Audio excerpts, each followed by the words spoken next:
شروع اللہ کا نام لے کر جو بڑا مہربان نہایت رحم والا ہے۔ یاسین، قسم ہے قرآن کی جو حکمت سے بھرا ہوا ہے۔ اے محمد صلی اللہ علیہ وآلہ وسلم، بے شک تم پیغمبروں میں سے ہو، سیدھے رستے پر ہو۔ یہ قرآن غالب و مہربان کا نازل کیا ہوا ہے تاکہ تم ان لوگوں کو جن کے باپ دادا کو خبردار نہیں کیا گیا تھا خبردار کر دو کہ وہ غفلت میں پڑے ہوئے ہیں۔ ان میں سے اکثر پر اللہ کی بات پوری ہو چکی ہے، سو وہ ایمان نہیں لائیں گے۔ ہم نے ان کی گردنوں میں طوق ڈال رکھے ہیں اور وہ ٹھوڑیوں تک پھنسے ہوئے ہیں، تو ان کی گردنیں اکڑی ہوئی ہیں، اور ہم نے ان کے آگے بھی دیوار بنا دی اور ان کے پیچھے بھی، پھر ان پر پردہ ڈال دیا تو یہ دیکھ نہیں سکتے۔ اور تم ان کو خبردار کرو یا نہ کرو، ان کے لیے برابر ہے، یہ ایمان نہیں لائیں گے۔ تم تو صرف اس شخص کو خبردار کر سکتے ہو جو اس نصیحت یعنی قرآن کی پیروی کرے اور رحمان سے غائبانہ ڈرے، سو اس کو مغفرت اور بڑے ثواب کی بشارت سنا دو۔ بے شک ہم مردوں کو زندہ کریں گے، اور جو کچھ وہ آگے بھیج چکے اور جو ان کے نشان پیچھے رہ گئے ہم ان کو قلم بند کر لیتے ہیں، اور ہر چیز کو ہم نے کتاب روشن یعنی لوح محفوظ میں لکھ رکھا ہے۔ اور ان سے گاؤں والوں کا قصہ بیان کرو جب ان کے پاس پیغمبر آئے، یعنی جب ہم نے ان کی طرف 2 پیغمبر بھیجے تو انہوں نے ان کو جھٹلایا، پھر ہم نے تیسرے سے تقویت دی تو انہوں نے کہا کہ ہم تمہاری طرف پیغمبر ہو کر آئے ہیں۔ وہ بولے کہ تم اور کچھ نہیں مگر ہماری طرح کے آدمی ہو، اور رحمان نے کوئی چیز بھی نازل نہیں کی، تم محض جھوٹ بولتے ہو۔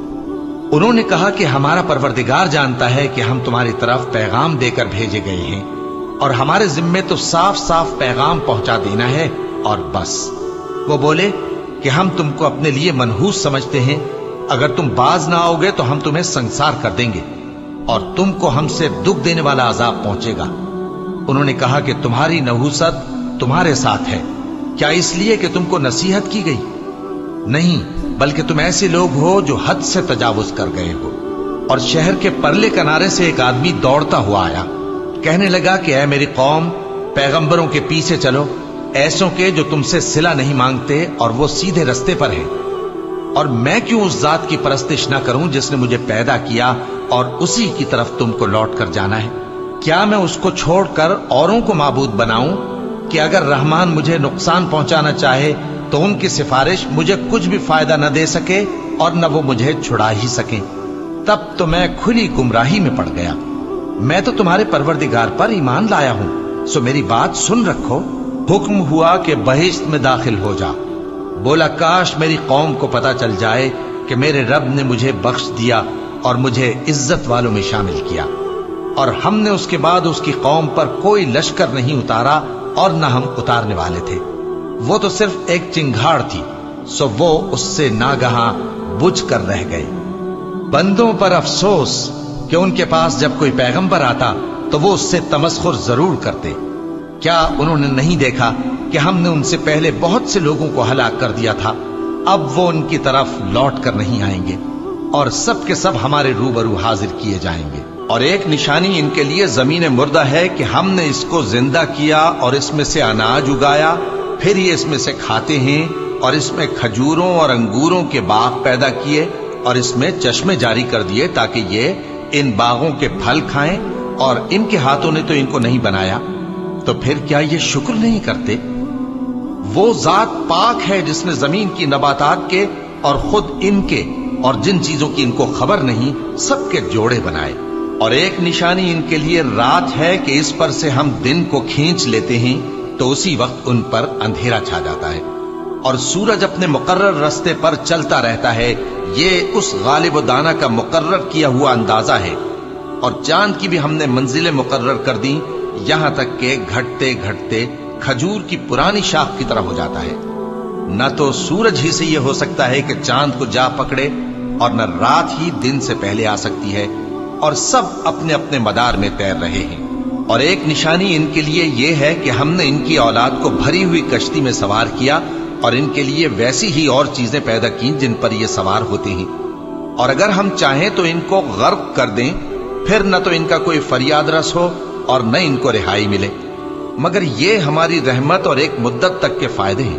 اور جب ان سے کہا جاتا ہے کہ جو تمہارے آگے اور جو تمہارے پیچھے ہے اس سے ڈرو تاکہ تم پر رحم کیا جائے، اور ان کے پاس ان کے پروردگار کی طرف سے کوئی نشانی نہیں آتی مگر اس سے منہ پھیر لیتے ہیں، اور جب ان سے کہا جاتا ہے کہ جو رزق اللہ نے تم کو دیا ہے اس میں سے خرچ کرو، تو کافر مومنوں کے متعلق کہتے ہیں کہ بھلا ہم ان لوگوں کو کھانا کھلائیں جن کو اگر اللہ چاہتا تو خود کھلا دیتا، تم تو کھلی گمراہی میں ہو۔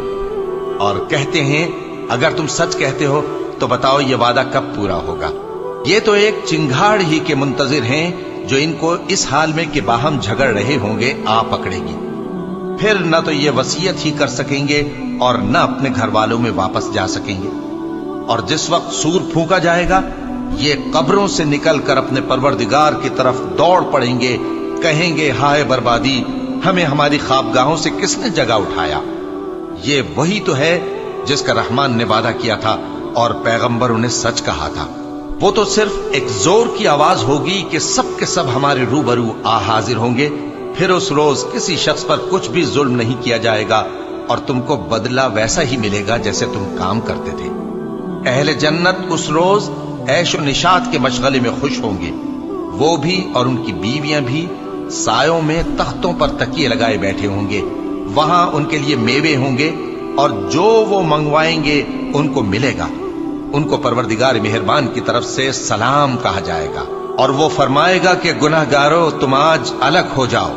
اے آدم کی اولاد، کیا میں نے تم سے کہہ نہیں دیا تھا کہ شیطان کو نہ پوجنا، وہ تمہارا کھلا دشمن ہے، اور یہ کہ میری ہی عبادت کرنا یہی سیدھا رستہ ہے؟ اور اس نے تم میں سے بہت سی خلقت کو گمراہ کر دیا تھا، تو کیا تم سمجھتے نہیں تھے؟ یہی وہ جہنم ہے جس کے تمہیں دھمکی دی جاتی تھی، جو تم کفر کرتے رہے ہو اس کے بدلے آج اس میں داخل ہو جاؤ۔ آج ہم ان کے منہوں پر مہر لگا دیں گے اور جو کچھ یہ کرتے رہے تھے ان کے ہاتھ ہم سے بیان کر دیں گے اور ان کے پاؤں اس کی گواہی دیں گے، اور اگر ہم چاہیں تو ان کی آنکھوں کو مٹا کر اندھا کر دیں، پھر یہ رستے کو دوڑیں تو کہاں سے دیکھ سکیں گے؟ اور اگر ہم چاہیں تو ان کی جگہ پر ان کی صورتیں بدل دیں، پھر وہاں سے وہ نہ آگے جا سکیں اور نہ پیچھے لوٹ سکیں۔ اور جس کو ہم بڑی عمر دیتے ہیں تو اسے تخلیق میں اوندھا دیتے ہیں، یعنی اسے بچپن کی کمزوری والی حالت کی طرف لوٹا دیتے ہیں، تو کیا یہ سمجھتے نہیں؟ اور ہم نے ان کو یعنی اپنے پیغمبر صلی اللہ علیہ وآلہ وسلم کو شعر گوئی نہیں سکھائی، اور نہ وہ ان کو شایع ہی ہے، یہ تو محض نصیحت ہے اور صاف صاف قرآن ہے، تاکہ اس شخص کو جو زندہ ہو خبردار کرے اور کافروں پر بات پوری ہو جائے۔ کیا انہوں نے نہیں دیکھا کہ جو چیزیں ہم نے اپنے ہاتھوں سے بنائی ان میں سے ہم نے ان کے لیے مویشی پیدا کر دیے اور یہ ان کے مالک ہیں، اور ان کو ان کے قابو میں کر دیا تو کوئی تو ان میں سے ان کی سواری ہے اور کسی کو یہ کھاتے ہیں، اور ان میں ان کے لیے اور فائدے اور پینے کی چیزیں ہیں، تو کیا یہ شکر نہیں کرتے؟ اور انہوں نے اللہ کے سوا اور معبود بنا لیے ہیں کہ شاید ان سے ان کو مدد پہنچے، مگر وہ ان کی مدد کی ہرگز طاقت نہیں رکھتے، اور وہ ان کی فوج بنا کر حاضر کیے جائیں گے تو ان کی باتیں تمہیں غمناک نہ کر دیں۔ یہ جو کچھ چھپاتے اور جو کچھ ظاہر کرتے ہیں ہمیں سب معلوم ہے۔ کیا انسان نے نہیں دیکھا کہ ہم نے اس کو نطفے سے پیدا کیا، پھر وہ تڑاک پڑاک جھگڑنے لگا اور ہمارے بارے میں مثالیں بیان کرنے لگا اور اپنی پیدائش کو بھول گیا، کہنے لگا کہ جب ہڈیاں بوسیدہ ہو جائیں گی تو ان کو کون زندہ کرے گا؟ کہہ دو کہ ان کو وہ زندہ کرے گا جس نے ان کو پہلی بار پیدا کیا تھا، اور وہ ہر طرح کی تخلیق کو جانتا ہے، وہی جس نے تمہارے لیے سبز درخت سے آگ پیدا کی، پھر تم اس کی ٹہنیوں کو رگڑ کر ان سے آگ نکالتے ہو۔ بھلا جس نے آسمانوں اور زمین کو پیدا کیا، کیا وہ اس بات پر قادر نہیں کہ ان کو پھر ویسے ہی پیدا کر دے؟ کیوں نہیں؟ اور وہ تو سب کچھ پیدا کرنے والا کامل علم والا ہے۔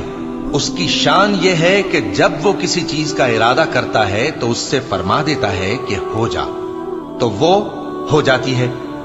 وہ ذات پاک ہے جس کے ہاتھ میں ہر چیز کی حکومت ہے، اور اسی کی طرف تم کو لوٹ کر جانا ہے۔